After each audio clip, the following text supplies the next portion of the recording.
नमस्कार दोस्तों, डॉक्टर भाटिया बोल रहा हूँ चंडीगढ़ से।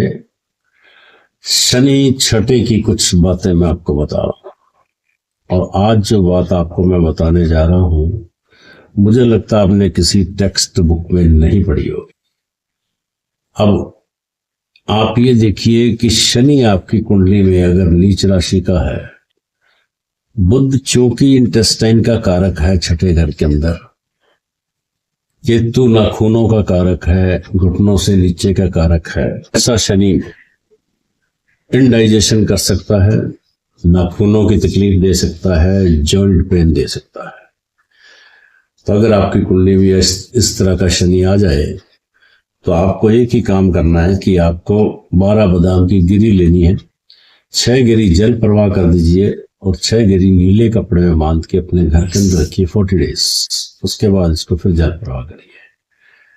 और साथ ही साथ केतु के लिए गणेश जी की आप आराधना करिए। बुध के भी आराध्य गणेश जी है और केतु के भी गणेश जी होते हैं। अब जो मैं पॉइंट आपको पहला बता रहा था, राज की बात, वो ये है कि कुछ घरों में आपने देखा होगा कि अपंग बच्चे पैदा हो जाते हैं या मंद बुद्धि बालक पैदा हो जाते हैं या उनका कोई अंग काम नहीं करता, कभी कभी उनका पूरा डेवलपमेंट नहीं होता। तो ऐसे घरों में क्या होता है अक्सर कि जब ये बच्चा 9 से 15 साल की अवस्था में आता है तो उस घर के अंदर बहुत पैसा आता है। अब आप सोचेंगे भी किस तरह की बातें हम कर रहे हैं। ये निश्चित रूप से मैंने कई कुंडलियों में देखा है और लाल किताब भी ये लिखती है कि इस तरह का बच्चा अगर किसी के घर में पैदा होता है तो वो सूर्य और शनि दोनों के प्रभाव ही अपने अंदर समाहित कर लेता है।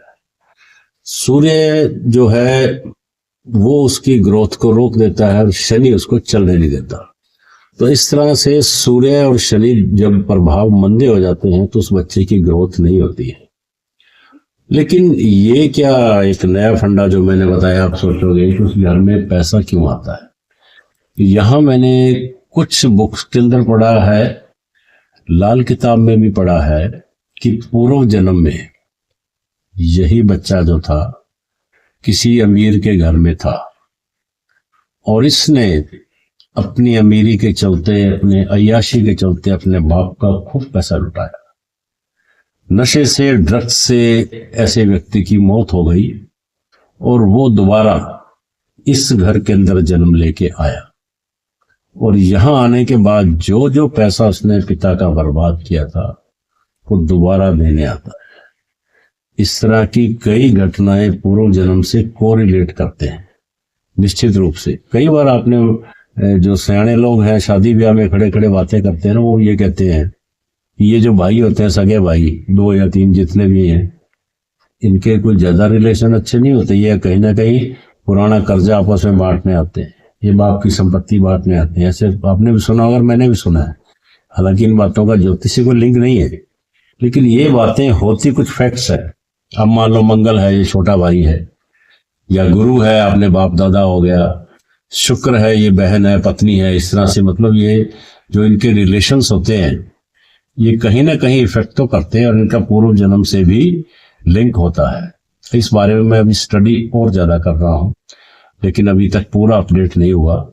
तो जब मैं, हो सकता है कि 1 साल के अंदर अंदर इस पूर्व जन्म के सिद्धांत पे मैं कंप्लीट रिसर्च करूंगा, फिर मैं आपको कुछ वीडियोस दूंगा कि इस तरह के जो हम इस जीवन में कष्ट भोग रहे हैं उनका पूर्व जन्म से क्या रिलेशन है। क्योंकि 5वां घर भी स्टडी करना होता पूर्व जन्म का। और भी कुछ बातें हैं, कुछ ये जो पास्ट लाइफ रिग्रेशन वाली लेडीज हैं हमारे ग्रुप्स में आती है काफी, इनसे भी ये चीजें डिस्कस होती हैं। तो ज्योतिष शब्द आप में बहुत बड़ा विषय है, बहुत गहरा सब्जेक्ट है। जितने डीप जाओगे उतना ही आप अंदर डूबते जाओगे और आप बोलोगे कि मुझे निकालो मत, मुझे डूबता रहने दो। यही हाल हमारा है, हम डूब रहे हैं इसके अंदर और स्टडी कर रहे हैं। कोशिश यही है कि आपको रोज नए पढ़े। Thank you for watching.